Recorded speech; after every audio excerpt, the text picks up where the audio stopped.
Si je vous dis funérailles au Japon, vous pensez certainement bouddhisme, crémation et encens. Et vous n'avez pas tort. Mais saviez-vous qu'avant l'arrivée du bouddhisme au Japon, on enterrait les gens dans des jarres ?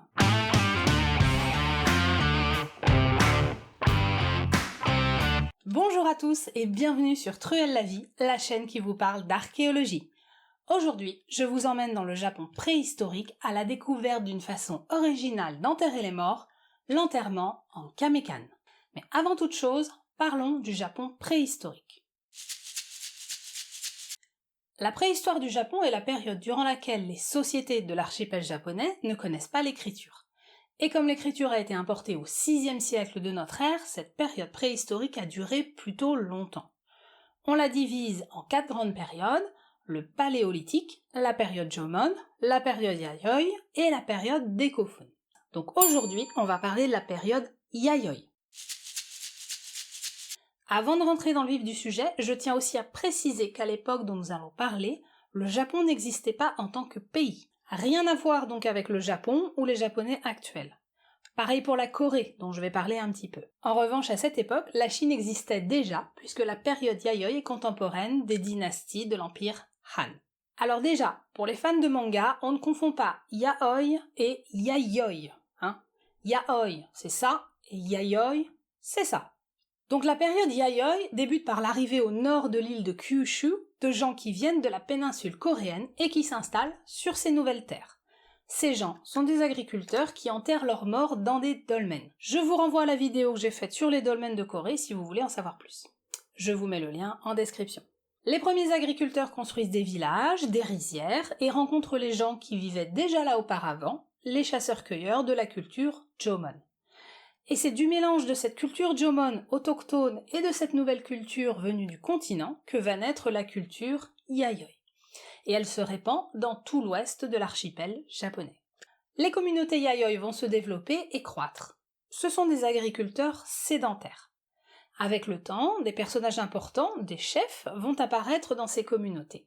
Car, évidemment, qui dit agriculture dit en général propriété des terres et création de surplus, donc de richesses.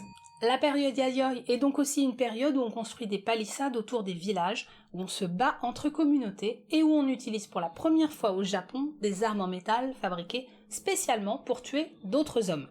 Ce sont des dagues, des épées et autres sabres en bronze, puis en fer. C'est pas qu'avant on se battait pas, mais on utilisait des armes de chasse, comme des flèches par exemple. Car après tout, chasser un cerf ou un type dans la forêt, ça marche pareil. Tandis qu'à partir de la période Yayoi, on s'y met sérieusement. Pendant cette période, les communautés d'agriculteurs de l'archipel japonais ont des échanges réguliers avec celles de la péninsule coréenne et même avec la Chine des Han. Les chroniques chinoises des Han racontent même l'arrivée d'ambassadeurs venant de l'archipel japonais. Certains chefs puissants envoient leurs représentants prêter allégeance à l'empereur chinois et reçoivent des cadeaux en retour, comme de la soie ou des objets en bronze. Ces relations avec les Chinois et les Coréens sont très importantes pour se procurer des armes en bronze, car au départ, les Yayoi ne savent pas les fabriquer. Puis une fois qu'ils savent, ils doivent se procurer les minerais sur le continent, car on ne connaît pas de ressources de cuivre, d'étain ou de fer à cette époque dans l'archipel japonais. Ces cadeaux chinois sont également très importants pour les chefs Yayoi, car ils les utilisent comme biens de prestige. Ils permettent de montrer à leur peuple à quel point ils sont puissants. En gros, montrer son miroir chinois, c'est comme rouler en grosse berline étrangère, voyez ? C'est la classe. On retrouve certains de ces biens de prestige dans les tombes de ces chefs qui, à l'époque qui nous intéresse, se faisaient donc enterrer dans des jarres. Par contre, c'est plus facile de faire entrer un miroir en bronze dans une jarre qu'une merco, on est bien d'accord. Au début de la période Yayoi, les tombes de ces communautés d'agriculteurs ressemblent beaucoup à celles de la péninsule coréenne, à savoir des dolmens et des tombes en schiste, car après tout, ce sont des gens du continent qui sont venus s'installer sur l'île de Kyushu. Puis ces pratiques vont évoluer avec le temps pour devenir originales. En effet, avec l'apparition de chefs puissants contrôlant de vastes régions, se développe aussi très probablement un sentiment d'appartenir à un groupe ayant une identité particulière et différente de celle de ses voisins. On rappelle quand même qu'ils n'arrêtaient pas de se battre. Car si toutes ces communautés partageaient une culture commune, la culture Yayoi avec quelques variantes régionales, leurs tombes prennent des formes différentes en fonction des régions. Et ça, c'est une des façons d'exprimer une identité propre par rapport à ses voisins. Au nord de l'île de Kyushu, on va donc retrouver des cercueils en jarre pour enterrer les adultes qu'on n'aura pas ailleurs. Si les autres types de tombes ailleurs dans l'archipel japonais vous intéressent, dites-le moi en commentaire et je pourrais peut-être vous faire une petite vidéo dessus. La kamekan est un cercueil en poterie en forme de jarre. Au Japon, on avait l'habitude d'enterrer les bébés et les petits-enfants dans des poteries depuis la période Jomon, donc depuis très longtemps. Par contre, morts les bébés, on les enterrait pas vivants, les pauvres. Pour cela, on utilisait de la poterie du quotidien qu'on refermait avec une autre poterie ou une pierre plate. On suppose que la forme des jarres rappelle la forme du ventre de la mère, d'où ces bébés, qui n'ont pas vécu très longtemps, étaient à peine sortis. Ce qui est original avec les kamekan, c'est que ce sont des jarres qui ont été fabriquées spécialement pour enterrer des adultes entiers. Quand je dis entier, ça veut dire sans avoir à attendre que le corps se décompose pour pouvoir récupérer les os et les faire rentrer un à un dans une jarre. Là, on a fabriqué de très grandes jarres à taille humaine. Et si on utilisait l'enterrement en jarre pour les bébés dans tout l'archipel japonais et pendant toute la préhistoire, les jarres pour adultes, elles, n'ont été utilisées qu'au nord de Kyushu et que durant la période Yayoi, ce qui est original. On appelle ces jarres des kamekan. Kamekan, ça veut dire littéralement cercueil en kame. Kame désigne un grand pot à cuire les aliments, une sorte de faitout quoi. On connaît ce type de pot depuis la période Jomon et on va l'utiliser aussi tout au long de la période Yayoi pour la cuisine. Mais alors, me direz-vous, on enterrait les gens dans des faitous ? Pas tout à fait. En fait, les kamekan sont appelés cercueils en kame car elles ont la forme du pot appelé kame. C'est leur forme classique. Mais grâce aux nombreuses fouilles archéologiques, on sait qu'à l'origine, pour faire ces cercueils en jarre pour adultes, on utilisait un autre type de poterie, la tsubo. La tsubo, c'est une grande jarre avec un col étroit qu'on utilisait principalement pour stocker le riz. Oui, donc on n'enterrait pas les gens dans des faitous, mais dans des tupperwares. Les archéologues pensent qu'enterrer les morts dans des jarres où on stockait le riz a un rapport avec l'idée de fertilité, de renaissance, etc. N'oublions pas que ces gens étaient des agriculteurs et que donc leurs croyances tournaient très certainement autour du cycle des saisons, des semailles du riz, de la récolte, de la renaissance de la nature, etc. Sauf que la jarre tsubo, elle a un col étroit et que pour y faire rentrer un corps adulte en entier, c'est difficile, même en tassant bien. Donc avec le temps, on s'est mis à fabriquer des jarres tsubo avec un col très large. Donc des jarres tsubo en forme de jarre kame. D'où le nom des kamekan donné par les archéologues à ces cercueils. Ça, c'est le genre d'infant utile pour briller dans les dîners en ville. Si au départ on refermait la jarre avec une poterie plus petite ou une grosse pierre plate, très vite on a agrandi le cercueil en collant une deuxième jarre identique à la première. Alors comment on fait ? Donc, on va au cimetière, près du village, et on creuse une grande fosse dans laquelle on place une grande jarre. Parfois, l'intérieur de la jarre est peint en rouge. Ça rappelle la couleur du sang et donc de la vie. Dedans, on y installe un lit de paille ou une natte sur laquelle on déposera le mort.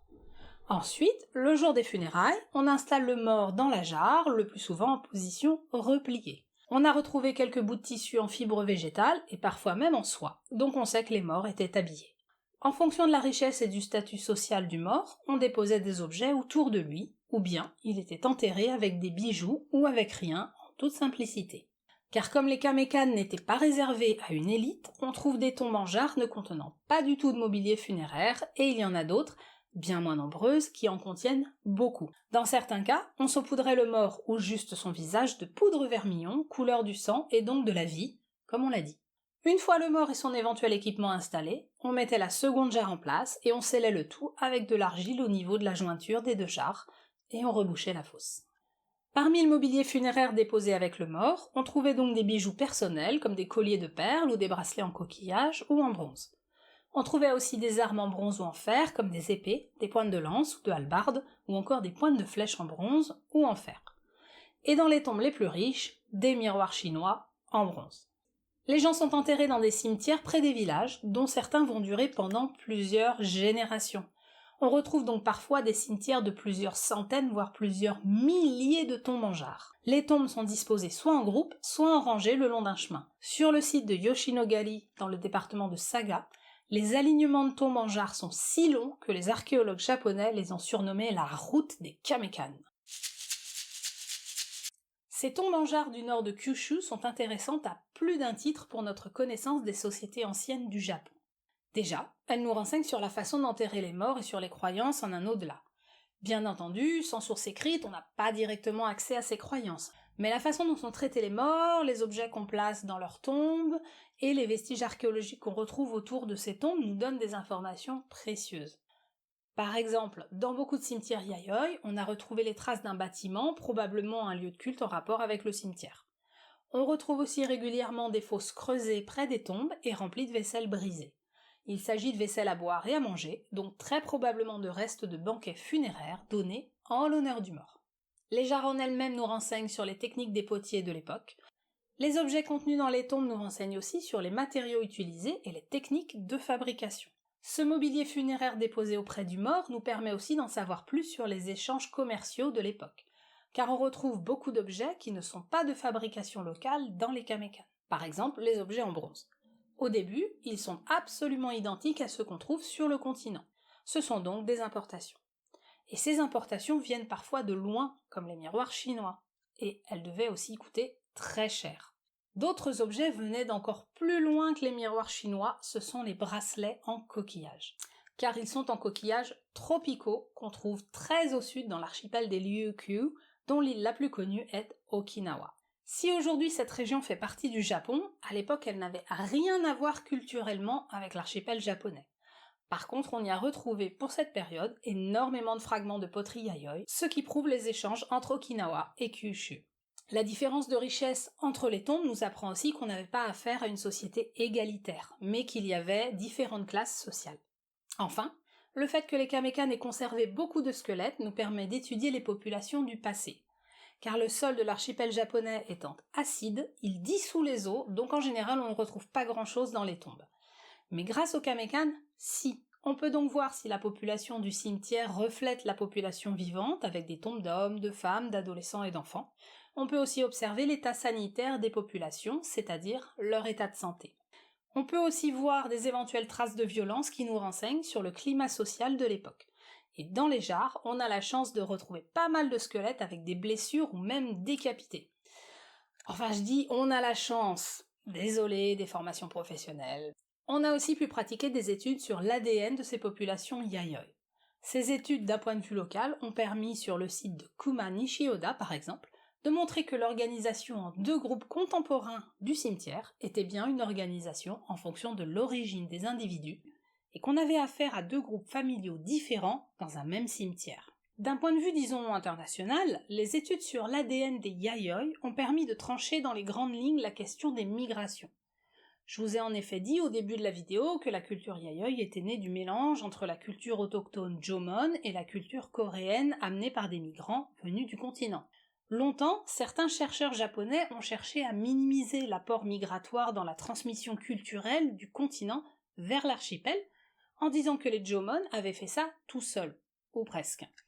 Disons que pour un japonais contemporain un petit peu nationaliste, admettre que la culture Yayoi, qui est considérée avec des gros guillemets, comme la première culture japonaise, ait été amenée par des Coréens, ça passe pas trop bien. Et la thèse peut scientifiquement se soutenir, en fait, car il n'est pas besoin d'une migration massive de population pour qu'une culture s'étende sur de nouveaux territoires.